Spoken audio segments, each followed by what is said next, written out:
Attorney Jerty Mayo, anda na sa linya natin. Attorney, magandang umaga po. Magandang umaga, Kaluwi, at sa lahat ng nakikinig ng programa mo. Opo. Nag-umpisa itong issue namin, attorney, may isang bundok po dyan na ginagawa ho ng isang ng mga questionable contractor like itong Wawa Builders Octagon sa isang bundok malapit po dyan sa PSU sa munisipyo ng Coron. Yes. Tinatanong po namin, Yes, bakit hindi ginagawa?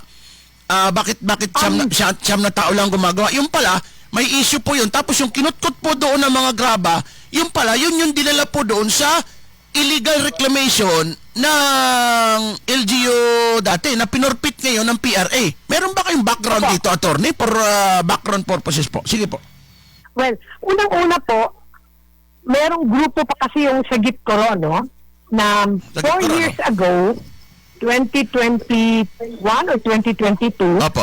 ay nag-reach out na rin sa ELAC at PNI para iparating yung problema nila. So, merong effort, kasama pa nga si Father John, para makipag-ugnay dun sa DENR, sa PRA, sa local government unit, pati sa PCSD. Ngayon, nangyari, nahinto yan at meron silang effort na magtanim. I-restore yung yung area na ni-reclaim. Pero sa kasamaang palad, kinasuhan sila ng contractor. So may pending case dyan, no, na slap suit or harassment suit. Ngayon, dahil na-forfeit na yan ng Philippine Reclamation Authority, I think more than 2 years ago, dapat sana ang gobyerno ay gumawa na ng hakbang para yung lugar na yan ay ma-restore. Kasi ang unang-una, Kaluwi, wala naman siyang environmental impact assessment to establish the feasibility, okay, and the environmental impact of the reclamation project. Ang tayo po, magamat wala tayong opisina doon, pero yung mga kabagang natin doon ay nag-express ng concern. Kaya ang ELAC po ay sumulat kami sa PSD, sumulat din po kami sa DENR para iparating yung mga hilaing ng taga-Coron. Ngayon, nagulat kami, Kaluwi, na bukod doon sa area ng malapit sa doon sa port area, marami pang reclamation na ginagawa. Yung bagong market, at meron pang iba, nakalimutan ko na yung mga lugar, pero nakakalungkot na ito ay tuloy-tuloy na wala namang environmental impact assessment. So, ang ating sanang panawagan ay dapat mahinto na. Maraming makakapahinto niyan eh. Halimbawa, yung DNR, they can issue a cease and desist order. PCSD. The Philippine Reclamation Authority can also initiate actions. And even the Palawan Council for Sustainable Development, they can do that. Yun yung mga sulat natin. Pero ngayon, nag-aantay tayo bakit may mga tao pa rin nagtatrabaho doon. Ang Kaluwi, alam mo na, ang huli ko lang masasabi, binabaha na. Diba? Alam natin, konting ulan lang, hindi na kailangan magbagyo, ay binabaha na. Tapos yung bundok dyan, na katabi ng PSU, ay na talagang denuded at parang nawala na, no? Na bago yung landscape. So, nakakabahala na. So, attorney, yung pong, dito muna ako sa reclamation, kasi napakinggan ko rin yung Senate hearing, nandun yung Sagip Coron, nandun yung PRA, DNR, pinaliwanag nila eh. Hindi, nung umupo si President Digong, nabalitaan niya to, kaya pinakancel itong reclamation. Phase 2 na to eh. Kaya nag-issue yung PRA ng forfeiture in favor of the government. Ibig sabihin, pag pinorpit ng gobyerno, illegal yung ginagawa mong reclamation. Wala. Tama po. Tama po yun. Pero ang problema nga, kahit na finofit, parang wala namang malinaw na hakbang para walang gagalaw doon. Tapos kinasuhan pa yung dalawang mga kabagang doon sa Sagip Coron. Kasi tama ka, panahon yun ni President Digong, nakapag-dialogo sila noong 2021. At nakita ni President Duterte yun, kaya inutusan niya, no, yung DNR, yung PRA, na dapat gumawa na hakbang. Kaya merong mga akibat na mga hakbang. Pero ang kinalulungkot natin hanggang ngayon, wala pang malinaw na administrative case from the DNR, criminal case man lang Kaya o nga po civil case. Nagtaka nga po si... Kasi 4 years na eh. Nagtaka nga po si... 5 years na, Louis. Nagtaka nga Kaya po... yun yung kinukulit natin. Ah. Tapos, sa kasamaang palad, dumadami pa ang reclamation sa lugar na yun. Nagtaka... Wala ding EIA. Opo. Napakinggan ko si Senator Pimentel, sinasabi niya, bakit nagkaroon ng reclamation yung Coron? At bakit nakapag phase 1 sila ng walang mga permit?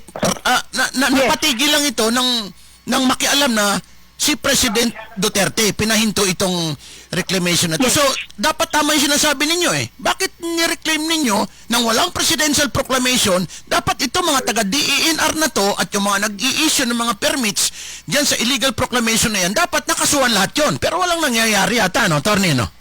Yes, wala nga po nangyayari. Pero meron na pong nagreklamo. Alam ko, may isang dalawa na taga-Coron din. Meron ng ombudsman complaint. Matagal-tagal na rin. Yun yung kailangan talagang masundan. Pero hanggang ngayon, nangungulit tayo. Halimbawa, malapit kasi yung PCSD sa atin. So sinasabi natin, kung walang SEP clearance, sana may administrative case, diba? Ang PCSD Adjudication Board, pero makagawa ng hakbang. Tapos, nakaupo naman ng DNR sa Palawan Council for Sustainable Development. Diba? Nandun sila sa PCSD. So, that should be part of the agenda. At dapat may gawin silang criminal and civil case. Cases, no? Itang hinikayat natin, Louis, pero wala eh. Wala pa rin hakbang. So, I think, yung mga concerned citizens of Coron, no, yung Sagip Coron, will probably have to initiate further actions, no, at kasama po tayo dyan. Nagtaka ho ako, yung phase 1 ho, walang presidential proclamation yun, no. Kung hindi pa pinahinto ni President Duterte ito, hindi ito titigil. So, paano nakalusot ito sa PCSD, sa DENR, na walang presidential proclamation? One of the requirements para mag-reclaim ka ng isang lugar, yung phase 1 at saka yung ongoing. Kung hindi pa pinahinto ng presidente, hindi nila gagalawin eh. So, ano nangyari doon? Attorney? Kaya nga po. Kaya nga tama ka, meron talagang may pananagutan dyan. Accountability, di ba? Pananagutan, lalo na ngayon, nag-iimbestiga ka ng flood control project at infrastructure. Magandang masuri, kaninong pondo ba galing yan?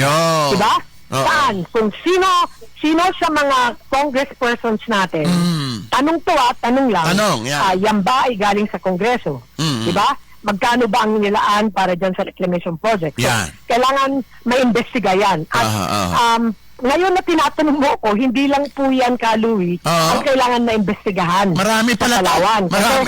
Marami po. Kasi pagkatapos po ng prayer rally natin noong September 21, marami na rin concerned citizens na siyempre nakikipag-usap sa iba't ibang mga civil society groups, sa simbahan, at kailangan masuri yung iba't ibang infrastructure projects dyan sa Palawan. Hindi lang po yung sa Calamianes, pati sa Palawan mainland, sa south, yung mga roads, ang 6-lane highway, kailangan po yan ma-imbestiga. Hindi pa lang po naumpisahan, pero ngayon na tinanong mo yung Coron, kailangan yan kagyat yan na matugunan. Sige po. Yun po yung nakikita natin. Attorney, mabalik ako doon sa bundok, malapit doon sa PSU. Yung ginagawa po ngayon itong Wawa Builders na to, hindi nila matuloy-tuloy kasi kailangan daw nilang bakbakin pa yun at pantayin yung bundok na yon. Pero yung pala, pinahinto na Sangguniang Bayan yun, panahon pa yun, tagal na eh. Kasi wala ho mga kaukulang permit din.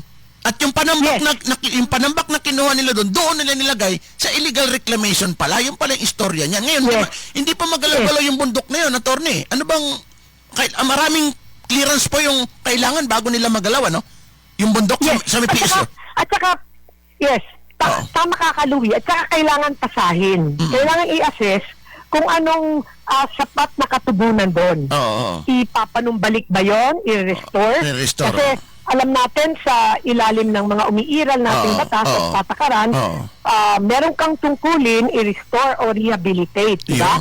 Yung nasirang lugar. Kasi maliwanag yun sa batas. Kung sino man yung nanira dyan, may pananagutan. Kaya kailangan maimbestigahan yan. At kung halimbawa man, may kapabayaan, diba? Sa mga concerned agencies na ang dami ng sulat ng sa Gitcoron, madami ng pagpupulong sa Manila. Kami may sulat na rin at yung mga concerned citizens, maganda talaga maimbestigahan yan kasi hindi pa pwedeng yung kapabayaan ay patuloy na lang na hindi pinapansin. Kaya nga po, diba? kaya nga Kaya po, nagkaroon Atty. nga tayo ng korupsyon sa bayan natin, pasensya na po sa sasabihin ko, kasi nga, yung kapabayaan ay tuloy-tuloy, sa Louis. Yan. Dapat Okay. matuto po tayo sa mga usapin ngayon at sana samahan din tayo ng mga taga-Palawan para yung mga usapin ito ay nabigyan ng katugunan. Apo. Attorney, ito kasing ginagawa na ito, yung slow protection doon sa bundok na kinabkab nila without mga unnecessary permits from PCSD or DENR, no? Pinondoan ito from GAA. So, ang tingin ko rito, bakit nagpundo ka sa GAA? Yes, tama ka, Kaluwi. Kaya nga, kailangan may investigahan saan ba nanggaling yung pondo na yan. Yan. Diba? Ng Department of Public Works and Highways. Kasi definitely, galing yan sa isang pondo, no? Sa Kongreso ba yan? Diba? May proponent. Sa pamalang ba yan? May proponent. Kailangan siyang masuri. Kasi sino man na nag-sponsor nun at dapat masuri natin yan, then dapat may may pananagutan. Yun po yung pananaw ng civil society, hindi natin ito pwedeng pabayaan, no? So, sana matulungan natin yung sila Bob Magallanes, sila Yong Magallanes, sila Robert, at iba pa mga kasapi dyan ng sa Gitcoron.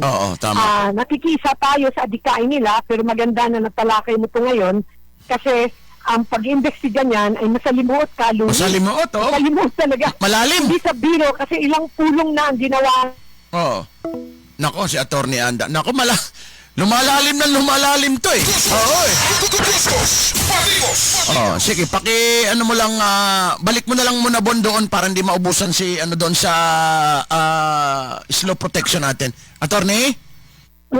Yes, gusto ko lang po ipagpatuloy na. Sige po.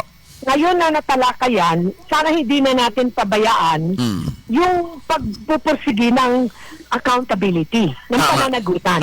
Tama. Kasi marami ng sulat po, yung iba't ibang mga kasamahan natin, nakasuhan pa yung dalawa dyan ng contractor. May pending case yan ng damages sa Coron.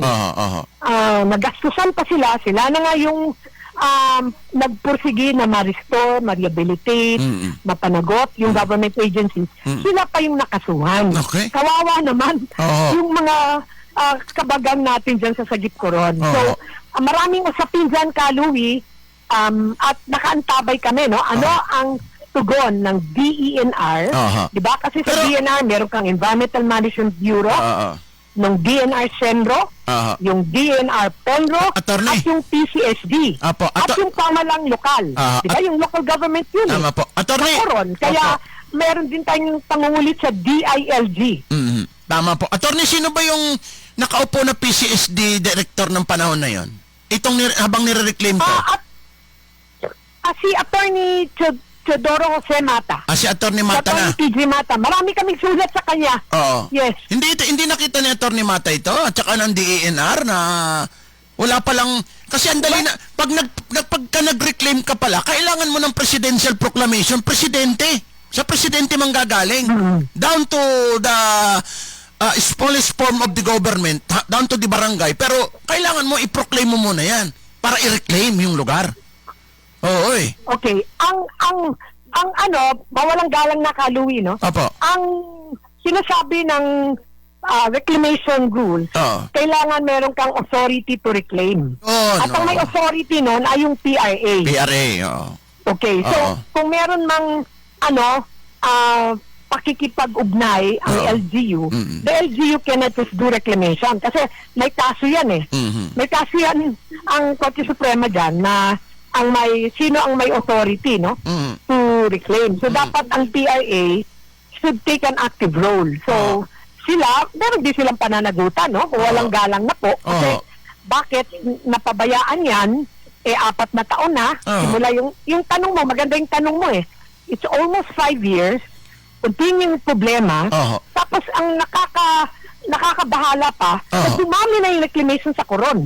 Gumagawa ng palengke. In fact, sa sulat ng PCSC sa atin, sabi nila, iniimbestigahan nila. Nako. Pero ang aming pong request ay sana meron ng administrative case na maisampa rin. Pero Dahil- yung... kasi on their own, Opo. they can initiate action eh. Oho. Diba? At inuulit ko, the DNR sits in the PCSD. Oho. So dapat ma-agenda ito sa susunod na PCSD meeting. Hindi ito pwedeng pabayaan at ngayon, dahil nga na-investiga na, dapat matapos, no? Pero, dapat sana matapos at Opo. masarado yung Kasi usaping ito. simple lang, attorney, ang PCSD ay under the office of the President. Tama po ba? PCSD? Yes po. Okay. Actually, at the moment, Opo. Office of the President sa bylaw, Bylaw. Oo, pero Office of the President sa according to the SEP law. Pero at the moment, nasa ilalim siya ng DENR. Oo nga. Pero, ang sinasabi ko po, ang PRA is under the office of the President. The PRA. Office of the President. Parehas silang ganun. So, bakit hindi sila nagtugma? Na alam ni PCSD na kailangan mo ng authority from the PRA to reclaim that area. So, pinatambakan without... Yes, po. Ewan ko, tama yung sinasabi po ninyo, medyo malalim-lalim ito at malalaking mga tao like Marjo Reyes, Mayor Marjo, panahon niya yan. No? Sila yung proponent niya. Opo, So, opo. mabigat-bigat yung mga tao na talagang dapat questionin dito. Pero ang linaw ho ng paglabag dito, attorney, di ba? Yes, kaya nga po. Kaya nga, tama kayo, Kaluwi, kailangan mo, binanggit ko na kanina, no, Opo. yung iba't ibang remedyo. Kasi marami ng petisyon ang sagip koron eh. Ah. Nakasuhan pa yung dalawa dyan. Tapos may ombudsman complaint, pero inuulit ko na meron kang posibleng dapat, no, remedyong administratibo, Oh, tama. kasong sibil, kasong kriminal. At kami, hinikayat namin ng DNR at PCSD at PRA should initiate action. Kasi sila dapat bakit ang karaniwang mamamayan pa ang kailangan magsampa ng kaso? Oo. Pwede. Pwede tayo magsampa ng kaso, pero accountability action yon. Kaya nga po Dapat mapanagot yung gobyerno dyan. Pero ang government agencies on their own, given their existing mandate, should initiate actions already. Yan, okay. Yun po yung sinasabi natin. Apo. Kaya, sana magawa nito ng kagyat na katugunan dahil binabaha na po yung koron. Tama po. Attorney, yung pong balik ako doon sa may PSU, yung bundok na, hindi pwedeng galawin yun, ano? Dahil may kaso? Yes po. Dapat, kung gagalawin man yon, Kaluwi, dapat rehabilitation at restoration na yon. Oo nga eh. Dapat mapanagot kung sino man ang nanira nun, Oo. kailangan meron kang ang geological assessment dyan eh. Oo. Diba? Oo. Yung gobyerno, ang amin pong humble proposal that there must be a multi-sectoral or multi-partite assessment to determine what would be the most appropriate remedy Opo. to rehabilitate the area. Kasi Oo. katabi niya ang Palawan State University. Oo. Paano kung gumuho yan? Oo. Diba? Ako speculative lang to, no? Pero kailangan matasa yan, mapag-aralan kung paano ka uusa doon. At dapat mapanagot yung nagsira, yung bundok na yon na illegal naman. Diba? Illegal ang pagsira doon. Tapos ito ngayon, nagtaka pa tayo, sinong proponent at sinong parang hindi nag-isip na maglagay pa ng, pinondohan ng 78 million yung slope protection, nilagay pa sa GAA.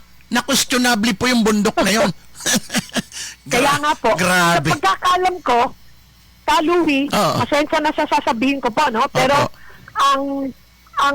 ang provincial government ng Palawan ay kasama po doon sa sa mga parties, no? Involved. Kasi nakakita po tayo ng agreement, yun po yung pinakita ng Sagip Coron na meron ding interest yung provincial government. Diyan, So, kailangan pong matingnan yan. Although, siyempre, dumaaya na yan ng ilang administrasyon dahil matagal-tagal na yan ang problema. Pero, kailangan mabalikan yung storya niyan. Opo, tama. Diba? The way that we investigate flood control projects, we have to look at the history. Diba? Kailangan balikan mo, bakit ba nagkaroon ng reclamation sa Coron? Sino ba nagmungkahi niyan? Sino nagbigay ng pondo? Mayroon bang resolution niyan sa gobyerno? Bakit pinakiusapan ba ang Philippine Reclamation Authority? Bakit naman merong forfeiture? Diba? Ano bang mga violations na ginawa sa bata? So, lahat yan, kailangan ma-investiga. Oo. Attorney, di ba nakaupo kayo dyan sa PCSD? Di ba pwedeng ma-brought up ninyo ito to agenda? Kasi ito, unti-unting natutuklasan Nagkumpisa lang ito doon sa PSU, yung bundok na yan, napunta sa reclamation Natuklasan ng mga taong bayan na yan pala, ganyan pala naging problema. Tahimik yung mga panahon na yan Attorney. Oh, yes. Thank you, Kaluwi, sa grass, no? Pero hindi po tayo nakaupo sa PCSD. Ganon? Wala pang NGO representative sa PCSD. Ayun lang. May nirecommend na po kami, pero wala pa ho. Pero kahit hindi tayo nakaupo, nangungulit naman tayo sa pamamagitan ng pagsusulat. Aha. At ano naman, ang maganda naman, tumutugon naman ang PCSD dun sa mga pangungulit ng ELAC. So marami tayong sulat po sa usapin ng quarrying sa Coron, ng reclamation ng Coron, at iba pang mga projects. No? Kasi alam natin sa Southern Palawan, yung pagmimina ay masakit sa ulo, mawalang galang na po. So marami din po tayong sulat. Sige at po. Thankful rin kami na tumutugon naman sila. Pero tama yung tanong mo kanina na dapat may ginawang legal na hakbang. Tama po, okay. Kasi kung walang legal na hakbang, siyempre kawawa naman yung taga-Coron. Talaga, diba? talaga, At gusto kong idagdag, kawawa yung mga bakawa na nasira. Oo nga. Diba? Yung mga marine Nireclaim. resources na na-pollute. Kasi alam mo, merong mga marine park, marine protected areas dyan at sanctuaryo na malapit, diba? Okay. Yung Twin Peaks, Sete Picados. So, kawawa naman yung likas yaman na hindi nakakapagsalita. Opo. Ikaw at ako ay stewards tayo, so kailangan yung rights of nature, bagamat wala silang standing under the existing law, kailangan talaga maano natin, tumulong tayo sa pangungulit para sa tao at para din sa kalikasan. Okay, sige po, Attorney. Alam ko may meeting po kayo by any minute from now. Kaya hindi po tayo nagtatapos dito. Mahaba pa ang kwento to, Attorney. Para malaman ng taong bayan. Kasi ito na ho yung panahon pagkakataon para maipaliwanag kung bakit nagkakaroon tayo ng corruption, sa ano nang gagaling yan, sa ano nag-uumpisa. Ito yung right time, Attorney. Kaya mahaba pa ho ito, Attorney Anda. Tama. Tama ka, Kaluwi, at handa po kami na may parating sa inyo yung iba't ibang kwento pa. Mahababang kwento yung Kaluwi. Marami pang kwento kailangan. Sige at po. salamat na ito ay natatalakan nyo, Kaluwi. Thank you po, Attorney Anda. Ingat po kayo dyan, ma'am. Yes. Isang makakalikasang araw, mabuhay kayo, Kaluwi. Okay, si Attorney Jerry Mayo Anda ng ELAC.